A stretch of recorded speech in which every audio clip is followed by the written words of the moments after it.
The best way to predict the future is to create it. Time is precious.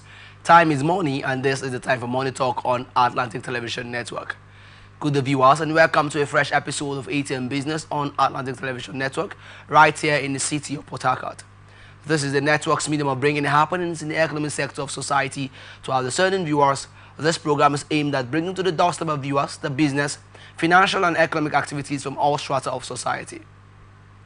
Its deliveries are accentuated through the various stock exchanges across the world, news about government economic activities, private sector business activities laced with expert opinions, stakeholders analyses, and correspondence reports.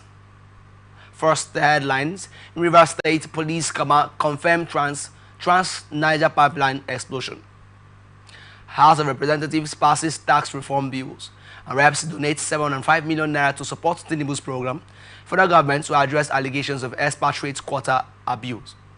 Nigeria's inflation sustains downward trend, slows to 23.2% according to Nigeria Bureau of Statistics. And Nigeria Brazil $1.1 billion green project kicks off. And in industry, Dangote eyes 18 million metric tons cement production. M10 Group reports $618 million loss.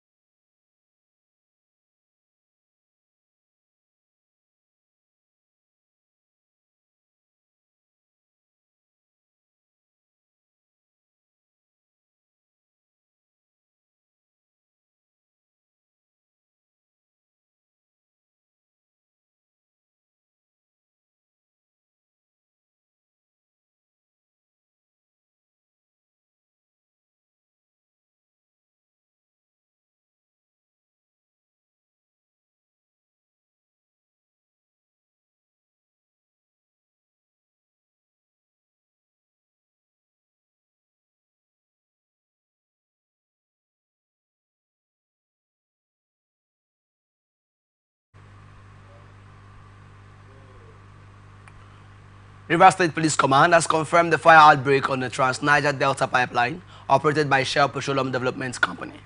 The command, however, assured residents that the situation was under control.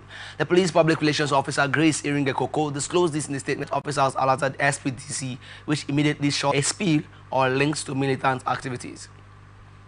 However, she revealed that 2 individuals have been arrested for questioning as part of an ongoing investigation into the cause of the incident. The Rivers State Police Command has commenced a thorough investigation to determine the cause of the fire. In connection with this, 2 individuals have been taken in of efforts to uncover any potential acts of sabotage, she said. She assured residents of the police's commitment to ensuring safety and bringing those responsible for any wrongdoing to justice. House of Representatives on Tuesday passed for a third reading the 4 tax reforms bills sent to the National Assembly in October 2024. The House had at plenary on Thursday considered and approved the report of the House Committee on Finance that worked for Nigeria's vulnerable population. The check was presented by the Speaker of the House of Representatives, Tajuddin Abbas, who led a delegation to observe ITFA with the President. According to Abbas, the donation was made possible through members contributing 50% of their salaries since July 2024.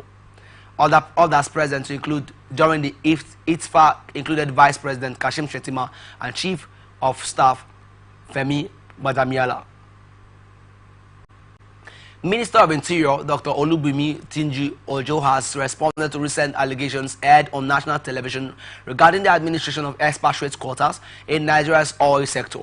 The minister emphasized that he is taking these allegations seriously and has implemented proactive measures to address the concerns raised. Previously, the ministry announced a review of the approving authority for expatriate quota and citizenship applications as stated in a circular dated February 12, 2025. Under the new framework, all approvals are now handled by the minister and the permanent secretary, replacing the previous system where directors in the ministry were responsible within the system. On March 4, 2025,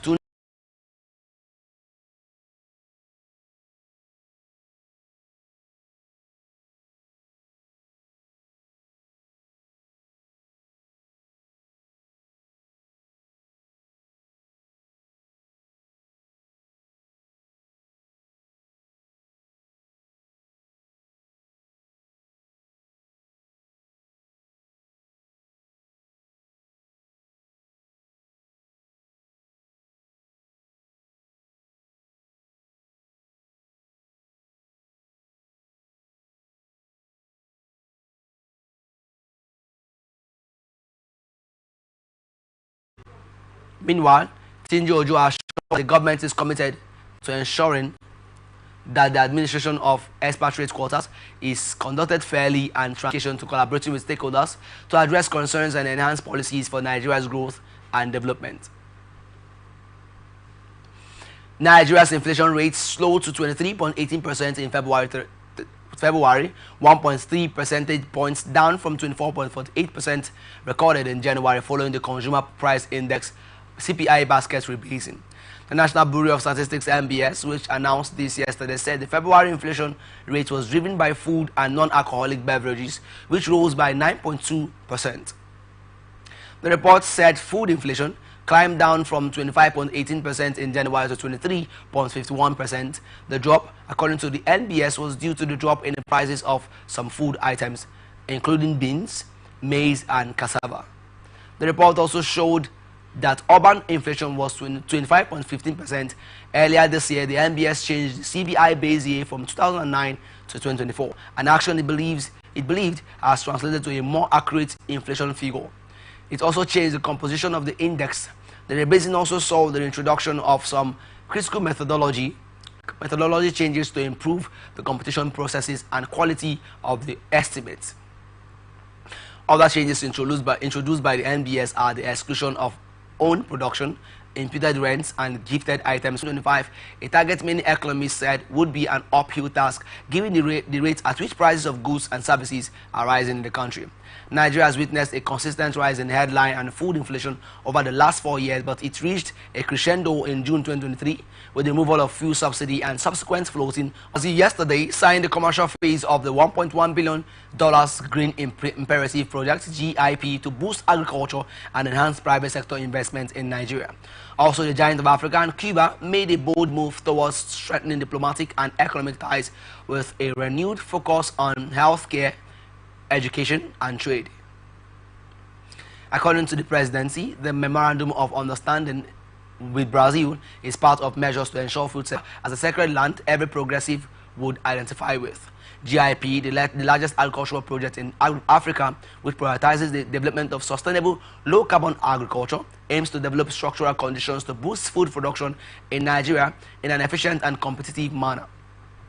The MOU for the $1.1 billion GIP Phase 1 was signed in 2018, while the $4.3 billion Phase 2 of the project and the $2.5 billion JPS were signed in Brazil during President Bola Tinubu's visit to that country last year. Shetima described the signing of the commercial. He said the GIP will leverage strategic opportunities to drive the nation's economic growth and boost investor confidence. He said, as this administration addresses the food security challenges we are facing and dovetails the 8-point agenda of Tinubu, we must energize and use existing initiatives such as the GIP for policy continuity to utilize or leverage strategic opportunities to drive our economic growth and also to enhance investor confidence. We have been battling with low agricultural productivity for decades. As I've always said, entrepreneurial capitalism is embedded in the very psyche of the average Nigerian, but what our people are lacking is the wherewithal to be placed on the first ladder of development. President of the Dangote Group, Alhaji Aliko Dangote, has revealed that his cement plant visited the governor of Ogun State, Dapo Abiodun, concerning the 6 million metric tons per annum cement plant being constructed at Itori. The plant is in addition to the 12 million metric tons per annum cement plant located at Ibeshe. According to Dangote, the completion of the Itori plant would make Ogun the highest cement producing state or region in Africa. With the contributions of other cement producers in the states, Ogun remains far ahead of other countries across Africa in terms of cement production, he said. The completion of the Itori plant will see Ogun overtake Kogi State, where Dangote Cement Obajana plant produces 16.25 metric tons per annum. In his remarks, Abiodun thanks the businessman for establishing such a giant stride in the state. He said, today is a MTN Group has reported a significant. This marks a dramatic decline of approximately $828 million, down from a profit of $20 million, I beg your pardon, recorded in 2023. The company attributed the financial downturn to factors such as the ongoing conflict in Sudan and the devaluation of foreign currencies, particularly the Nigerian naira.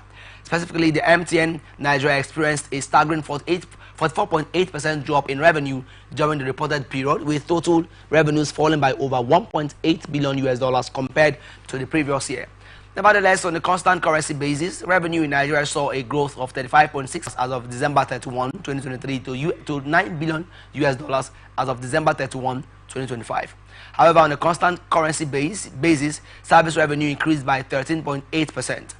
Data revenue declined by 12.3% when reported, but showed a notable increase of 21.9% when adjusted for constant currency. Earnings before interest, tax, depreciation, and amortization also fell, decreasing by 10 points to 32.0% on a reported basis, and a smaller decline of 0.8 percentage points to 38.2% when considered in constant currency terms.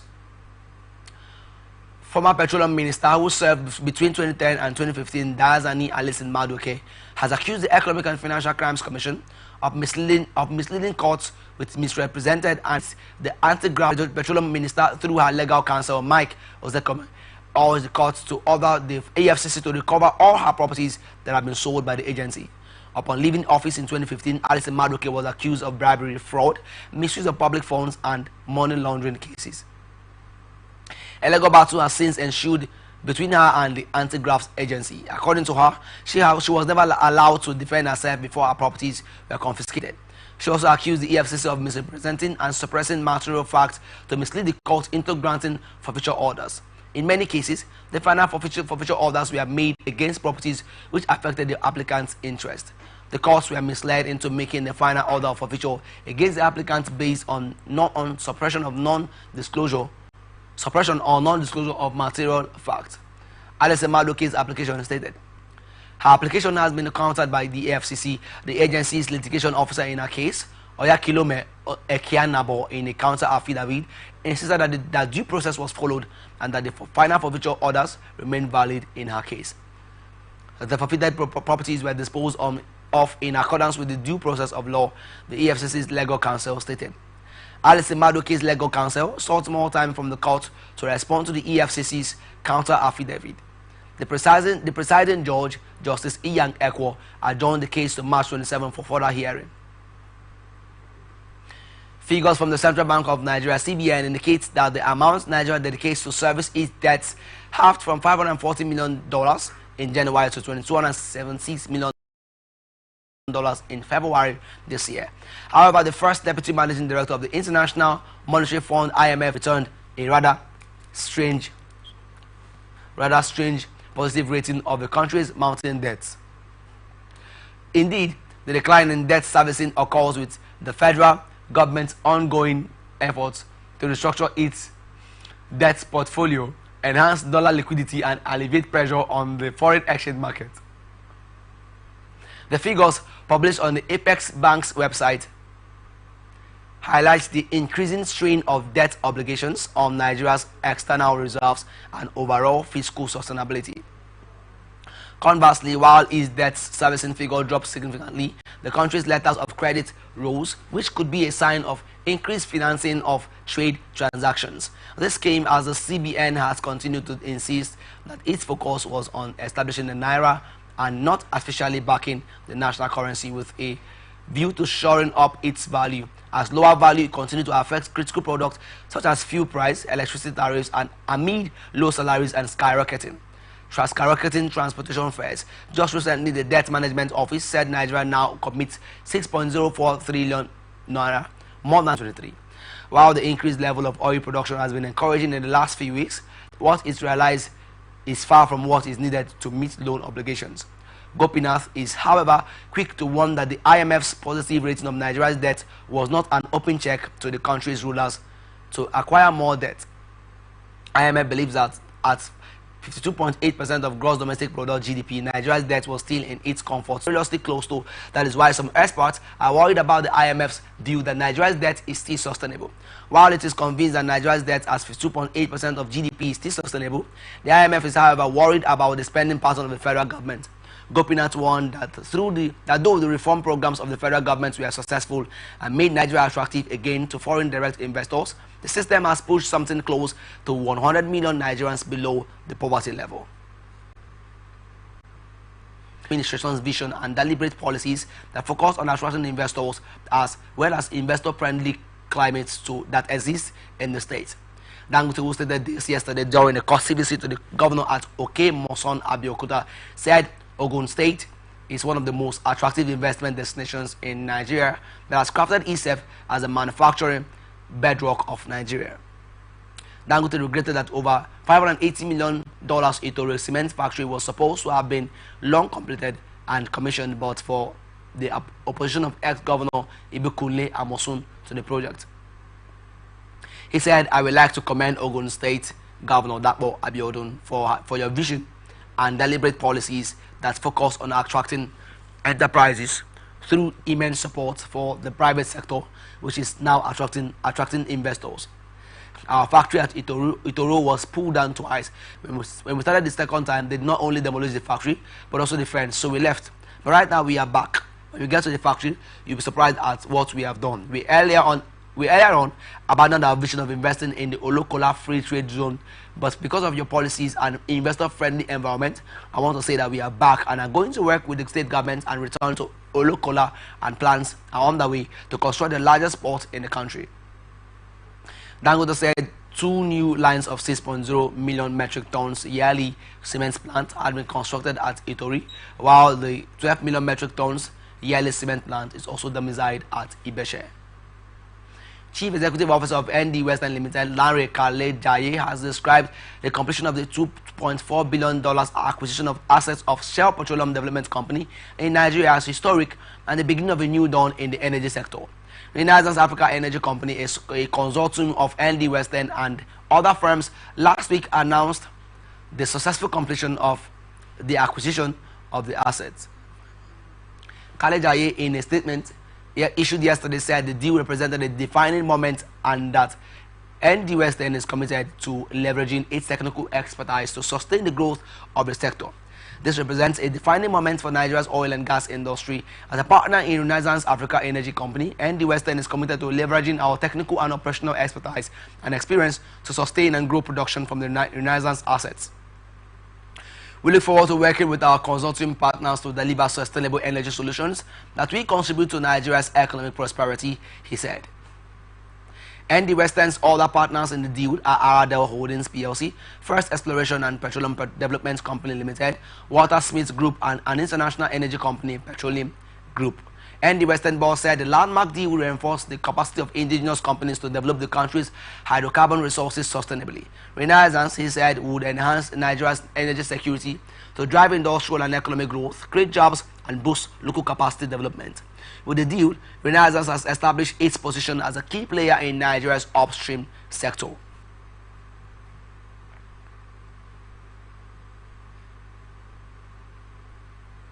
MTN has hinged the decline in its revenue on challenges in Nigeria and conflict in Sudan. In its financial statement for period ended December 31, 2024, announced yesterday in Johannesburg, South Africa, MTN said the results were impacted by foreign exchange depreciation, particularly the Nigerian naira, as well as the conflict in Sudan. According to the report, group service revenue decreased by 15.4% on a reported basis to 177.8 billion rands, but increased by 17.8% in constant currency, up 14.4% excluding MTN Sudan. MTN said its data revenue decreased by 12.3% on a reported basis, but increased by 21.9% in constant currency. It notes, adding that fintech revenue increased by 11%. Earnings before interest, taxes, depreciation and amortization decreased by 33.5%, and EBITDA margin decreased by 8.9 percentage points. MTN disclosed that basic earnings per share decreased by more than 100% to a loss of 531 cents, while reported headline EPS decreased by 68.9% to 98 cents. The firm noted that total trust subscribers increased by 2.2% to 290.9 million, and active data subscribers increased by 7.7% to 157.8 million. Mobile money, Momo, monthly active users MAU increased by 0.9% to 63.1 million, with data traffic increasing by 32.6% to 16,459 petabytes. It revealed that fintech transaction volumes increased by 15.3% to 22.3 billion. MTN Group said MTN Group President and CEO Ralph Mupita said, "We are pleased to report a strong underlying performance and strategic execution for FY 2024. Despite challenges in the operating environment, we are encountering of our key markets. This provided support to our results in the period with a pleasingly positive momentum in H2 earnings, free cash flow and leverage ratio. Meanwhile, the telco planned to spin off its fintech operations in Nigeria, Ghana and Uganda during the first half of 2025. This move is part of a broader reorganization that will enable MasterCard Incorporation to acquire a minority stake in high-growth units. Mupita disclosed this yesterday during an interview with Bloomberg. The telecommunication its fintech businesses in these three markets to finalize a deal struck with MasterCard in 2023. Director General and Chief Executive Officer of the Energy Commission of Nigeria, ECN, Dr. Mustafa Abdullahi, has stressed the importance of adopting a balanced approach to energy usage and implementing efficient energy management strategies. Dr. Abdullahi said this approach aims to minimize energy wastage, which is crucial for sustainable development and environmental conservation. According to him, effective energy management involves optimizing energy consumption patterns, reducing energy losses, and promoting the use of renewable energy sources. Abdullahi said that this in Abuja at a one-day capacity building workshop on energy management systems (ENMS), organized by the Commission in collaboration with the United Nations Industrial Development Organization (UNIDO), organized under a project titled "Improving Nigeria's Industrial Energy Performance and Resource Efficient Cleaner Production Through Programmatic Approaches and Promotion of Innovation in Clean Technology Solutions." Participants were drawn from several ministries, departments, and agencies. The ECN DG said this timely training on energy management systems is organized to present a systematic framework for establishing policies, processes, procedures, and specific energy tasks toward meeting an organization's energy savings targets.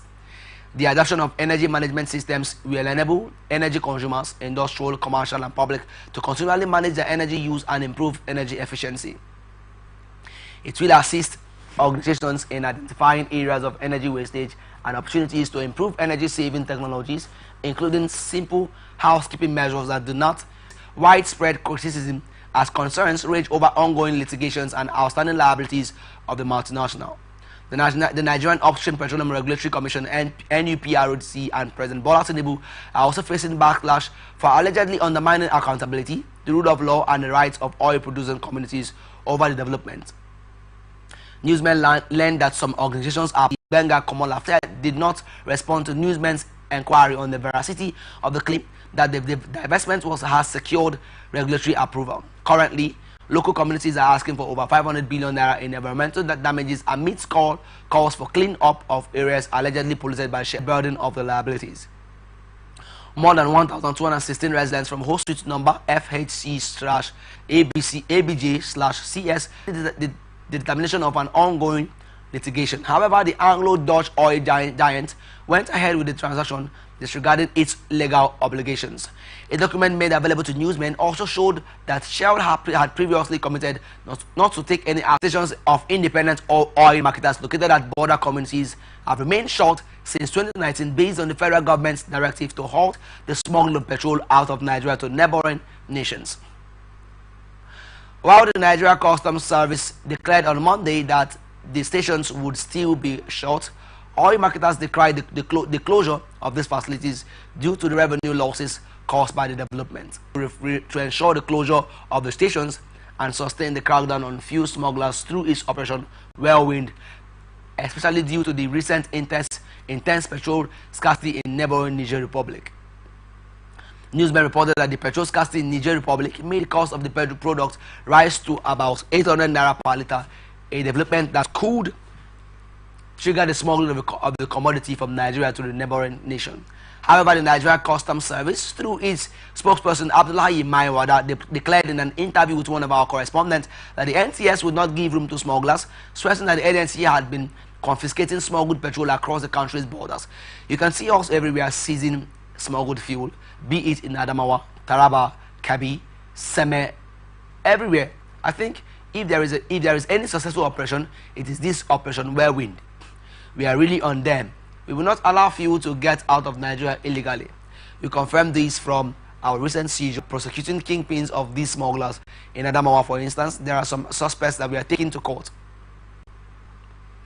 President of Dangote Group, Aliko Dangote, has accused former Ogun State Governor Ibn Kule Amosun of demolishing his cement plants twice during his tenure. Dangote made the claim on Monday during a meeting with the Governor Dapo Abiodun, but in a swift reaction, Amosun, in a statement by his media office, described Dangote's allegation, challenging him to avail the public of the requisite approvals for the construction of the structures he alleged were demolished. While we will not give in to this obvious mischief as it is deliberate, we will advise Alhaji Dangote to furnish the public with details of the land acquisition with relevant planning approvals and let us engage in a constructive conversation therefrom, Amosun's media office said. Dangote, in a video from the meeting with Abiodun, alleged that the Amosun administration twice pulled down his cemetery factory, while it was it's because of His Excellency that we came back. That factory was demolished twice. We started building, then Amosun demolished it. The second time we started again, he demolished not only the factory but also the fence, so we left. But right now, we are coming back. We assume that an average person understands how government functions through ministries, departments, and agencies, with each exercising mandates on specific responsibilities, including approvals for physical development. It is on this basis that we want to appeal to Alhaji Dangote to avail the public of the requisite approvals for the construction of the structures he alleged were demolished. This will at least help the public to put the issue in proper context and for us to know what exactly his grouse is. While hinting at alleged Lego bridges, Amosun's media office said, for us as a government, we believe that there could not be two governments in a state, and Dangote therefore could not operate above the law or under a different set of laws. Secretary to the Government of the Federation, George Akume, has distanced himself from the ongoing investigation of his personal assistant, Andrew Uchi, by the Economic and Financial Crimes Commission. According to reports, Uchi is being detained by the Anti-Graft Agency over allegations of corruption, bribery, and money laundering amounting to approximately 10 billion naira. He is also accused of acquiring properties worth over 6 billion naira in Abuja, Jos, Plateau State, and Makurdi, Boko, and Tarka local government areas of Benue State. Additionally, two Bureau de Change operators are under investigation for their alleged involvement in the money laundering scheme linked to Akume's aid. In a statement issued on Monday by the Office of the Director, Information and Public Relations, Secretary to the Government of the Federation, Shegun Imo-Hyosen, the IGF reaffirmed his commitment to transparency and accountability. The statement titled OSGF Distances Self from Corruption Allegations read, the attention of the Office of the Secretary to the Government of the Federation has been drawn to the ongoing investigation by the Economic and Financial Crimes Commission involving Honorable Andrew Tohile Uchi, personal assistant to the Secretary to the Government of the Federation, regarding allegations of corruption, bribery, and money laundering. It is imperative to state categorically that the office's leadership is not in any way involved in the alleged misconduct, as it has always maintained a strong commitment to transparency, accountability, and integrity. Recognize the efforts of the EFCC to ensure that those found culpable are held accountable. However, we urge the public not to speculate or draw conclusions as investigations are still ongoing. The OSGF appreciates the understanding and support of the public on this matter. Court dismisses NNPCL's objection in $100 billion Dangote refinery suit. Federal High Court in Abuja has dismissed the Nigerian National Petroleum Company Limited's objection to a $100 billion import license lawsuit filed by Dangote Petroleum Refinery and Petrochemicals. Justice Ian Ekwo, in his ruling, said the NNPCLs failed to submit a counter affidavit against Dangote Refinery's claims and instead filed a preliminary objection, which goes against court procedures. Justice Ekwo explained that when a court's jurisdiction is questioned, it can be addressed during the final judgment. He also criticized the NNPCL for violating Order 16 of the Federal High Court rules by filing what he called as incompetent preliminary objection. The judge further stated that allowing Dangote Refinery to amend filing and properly cite NNPCL's name, Justice Ekwo ruled in favor of the amendment and approved the changes. Russia is eyeing the development of rare earth deposits in the country and wants to partner with U.S. companies Kale Dmitriev, CEO of the Russian Direct Investment Fund RDIF, said on Tuesday. Russia's reserves of rare earth metals exceed the amount in Ukraine by several fold, and we are looking at a number of Russian deposits. Dmitriev told reporters rare earths and other critical metals essential for high-tech industries have gained global attention in recent months due to US President Donald Trump's efforts to counter China's dominance in the sector. President Vladimir Putin has offered the US the opportunity under a future economic deal to jointly explore Russia's rare earth metal deposits. We would like to involve American companies in these projects. There is significant interest, but Russia must also be interested, Dmitriev said. Russia has the world's fifth largest reserves of rare earth metals, according to U.S. Geological Survey (USGS) data, following China, Brazil, India, and Australia. USGS estimates Russia's reserves total 3.8 million metric tons. Russian estimates of its overall rare earth reserves are higher. Alphabet Google.0 said on Tuesday it would buy Wiz for $32 billion in its biggest deal, as the Google parent's $3 billion Google had offered for Wiz last year before antitrust worries forced the startup to shelve the deal. The all-cash deal will bolster Google's cloud business, with Wiz's AI-powered cybersecurity solutions that companies use to remove critical risks, helping it compete better in an industry benefiting from the rise of generative AI services like ChatGPT.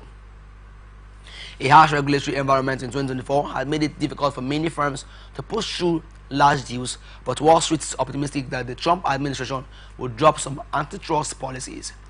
One of the fastest growing software startups, Wiz, offers cloud-based cybersecurity solutions and was valued at $12 billion in the funding round last May. After the Google deal collapsed, Wiz said in an internal memo that it would focus on an initial public offering and on higher recurring revenue.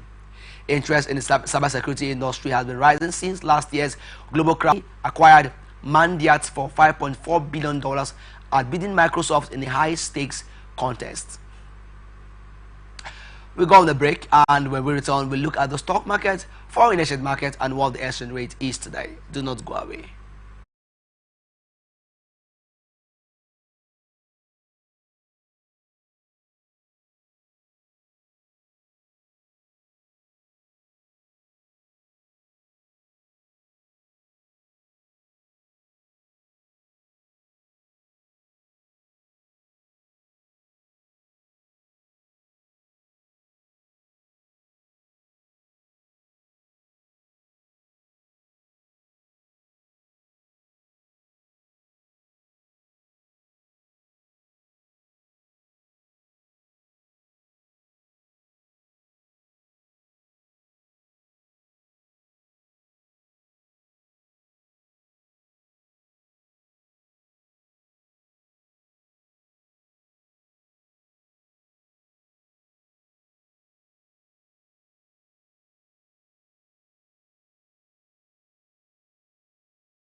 European markets held firm on Tuesday ahead of German lawmakers voting on a landmark overhaul to government spending, while uncertainty called over a call on Ukraine between U.S. President Donald Trump and Russia's Vladimir Putin kept gold at $3,000 an ounce.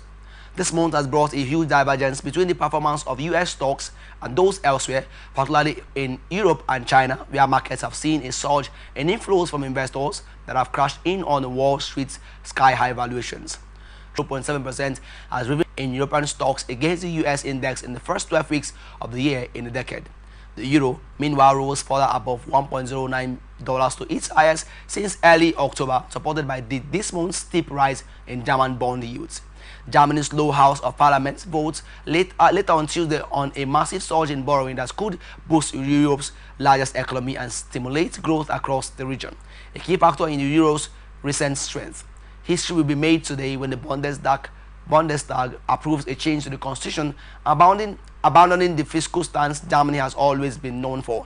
Commerzbank chief rate strategist Christoph Rieger said German 10-year government bonds were last at the prospect of a ceasefire and eventual peace in Ukraine has helped shore up sentiment in Europe in recent weeks. A scheduled call between Trump and Putin later on Tuesday to discuss steps to end the conflict could cover territorial concessions by Kyiv and control of a nuclear power plant, which injected a degree of caution into market. German investor morale improved more than expected in March, likely due to the positive signals on the future of fiscal policy, according to the ZEC Economic Research Institute. U.S. stock index futures slipped on Tuesday ahead of the Federal Reserve's upcoming meeting that will be closely monitored for commentary from the central bank on potential economic ramifications of ongoing tariff disputes.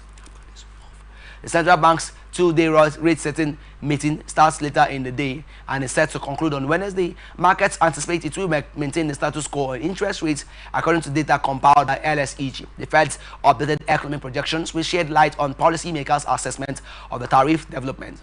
The changes that we do expect from the central bank are in a pessimistic direction, said Ryan Wang, U.S. economist at HSBC. The potential stagflationary risks from tariffs and trade policy uncertainty create a complication for the monetary policy outlook. President Donald Trump's tariffs have ignited a trade skirmish with key U.S. trading partners, including Swift's retaliatory tariffs. Analysts noted the U.S. equities entered oversold territory last week. At 7:28 European time, though E-minis were down from 67.75 points or 0.34%. The S&P 500 plunged more than 10% from its February high, confirming the Bellwether index has been in a correction since then. The blue chip Dow index hovered about 3% shy of a correction, while the tech-heavy Nasdaq confirmed it is in a correction on March 6th. Nvidia edged higher in pre-market trading. The company is expected to reveal details of its latest AI chip at its annual software developer conference. Tesla fell 1.8% after brokerage RBC trimmed its price target on the stock, flagging that the EV maker is losing market share in China and Europe. Gold, often traded as a safe haven asset, crossed $3,000 per ounce for the first time last week and hit yet another high record. U.S. equities, and that has propelled all three major indexes up more than 2% each over the past two sessions. Sustains downward trend slows to 23.2%. Nigeria Brazil $1.1 billion green project kicks off. Dangote eyes 18 million metric ton cement production. MTN Group reports $618 million loss. Debt servicing fell from $540 million to $276 million, according to CBN.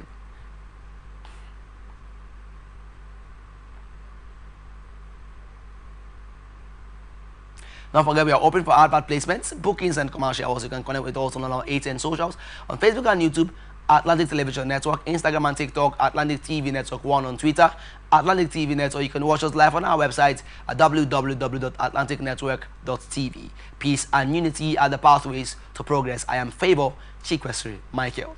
Thank you for watching, and do have. Now, up next is ATN Politics.